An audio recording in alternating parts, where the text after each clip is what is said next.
All right, it is 7 o'clock, so we'll go ahead and call the meeting to order. We start each meeting with invocation.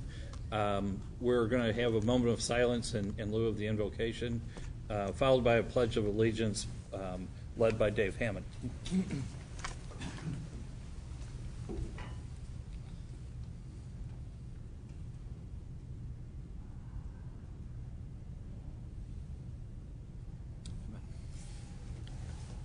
I pledge allegiance to the flag of the United States of America and to the republic for which it stands, one nation, under God, indivisible, with liberty and justice for all.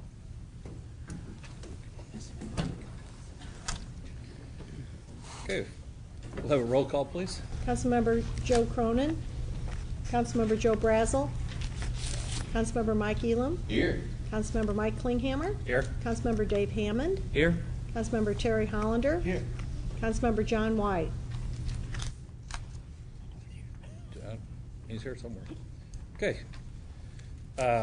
First we have public comments. If anyone in the audience would like to address the council on any county-related issue, now's the time of the meeting to do such. If you would, fill out a speaker card, and you'll have 3 minutes to address the council.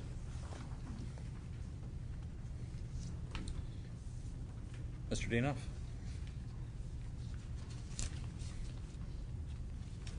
Thank you very much. Good evening, members of the council. A.C. Dienoff, county resident. The first thing that I'd like to discuss is destruction of public records.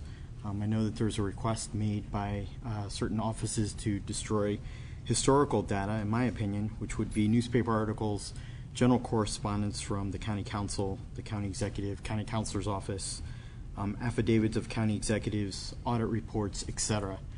I would hope that we would be having some type of book or some type of historical documentation of our county and how we evolve and the certain issues that face this county and decisions that are made. I would hope that we scan the documents, and if not, let's keep the newspaper articles, let's keep the ones that are of importance, but to destroy them and not keep a record of our history, I think is devastating to our county, and I think it's the wrong avenue to take.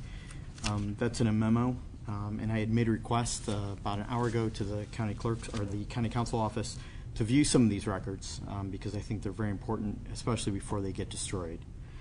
The second item that I'd like to address is on your consent agenda. You have several requests for bids, and as you know, I'm a big proponent about economic development in St. Charles County. Let's provide the giving the bids to people who live in our county, who have small family businesses or businesses that support and employ St. Charles County residents. There's a couple items on there that just don't make any sense to me. The Ford bid, did somebody from the finance department and purchasing department reach out to Pudman Ford, Marshall Ford? Are we asking the 3 or 4 Chamber of Commerces to notify businesses and to get the word out on these bids? There's a couple bids that we have that are St. Charles County related, but for some reason they were passed over for another county or another state. When it comes to sign purchases, we're purchasing out of state. In the city of O'Fallon, we have a sign purchasing or a sign making division, and we bought the machinery. Why don't we have an intergovernmental cooperative agreement with O'Fallon, and let's see if we can make some of those road signs right here in our own county and keep that work here rather than outsourcing the work to other states. And finally, I note the various offices from the County Council, District 1, 3, 5, 7, Associate Circuit Judges 1, 2, 3, 4, 5, and 7. I'm sorry, that's Circuit Judges. Associate Circuit Judges 6, 8, 9, 10, 11, and 12. Prosecuting Attorney, Assessor, Election Authority Director, Collector of Revenue, Recorder of Deeds, and Sheriff, along with Township Committee people and Committee women from the 14 townships that make up St. Charles County. The opening for filing will be, I believe, the last Tuesday of February 25th. There's a $50 filing fee required that must be made out to the party of origin. And it begins, the first day is lottery from 8 o'clock to 5 o'clock, and I would encourage people to get involved in our county government. Thank you. Thank you, Mr. Dienoff. Is there anyone else that would like to address the council at this time? Seeing none, we'll go ahead and close the public comments portion. Next, we have an oral report from the county executive. Mr. Elman. Mr. Chairman, I have no report this evening. Thank you very much. Next, we have the consent agenda. There are quite a few different purchases on there. Is there any items that any council member would like to pull off for separate discussion? Seeing none, is there a motion for approval of the consent agenda? So moved. Second.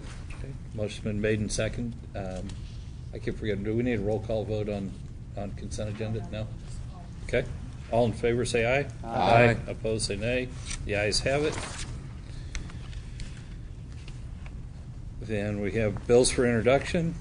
Carol, if you'll read the first one, please. Bill number 4054, request by Steve Elman and Betty Jan Kramer, sponsored by Mike Klinghammer. An ordinance, 1, authorizing the county executive or his designee to execute agreement with Metropolitan Park and Recreation District doing business as the Great Rivers Greenway District, and 2, amending the 2014 budget adopted by ordinance 13-092 by providing supplemental appropriation to accommodate acceptance for receipt of funds in the amount of $4,300 for the St. Charles County Epic Ride. Okay. Thank you very much. The next one. Bill number 4055, request by Tim Lomar, sponsored by Mike Klinghammer. An ordinance amending the 2014 budget adopted by ordinance 13-092 by transferring appropriations between budget categories in the Office of the Prosecuting Attorney and amending Chapter 115 of the Ordinances of St. Charles County, Missouri, OSCCMO, relating to the basic pay plan by adding a position within the Office of the Prosecuting Attorney and increasing work hours for another position within that department. Okay. Seeing no questions, bill number 4056. Bill number 4056, request by Julie Eckstein, sponsored by Mike Klinghammer, an ordinance authorizing the county executive or his designee to enter into intergovernmental agreements with Missouri municipalities for drug incineration services. Okay. Mr. Elam. I would like to thank Julie very much for getting this done and getting this on here, and I look forward to this passing. Great. Bill number 4057. Bill number 4057, request by Julie Eckstein, sponsored by Mike Klinghammer, an ordinance authorizing the county executive to execute a sub-award agreement with the National Association of County and City Health Officials, or NACCHO, for receipt of up to $10,000 to fund the Department of Community Health and the Environment's training, travel, and supply expenses related to enhancing its food inspection program, and further amending the 2014 budget adopted by ordinance 13-092 by making a supplemental appropriation reflecting receipt of the amount mentioned above. Okay. There's no comments on that one.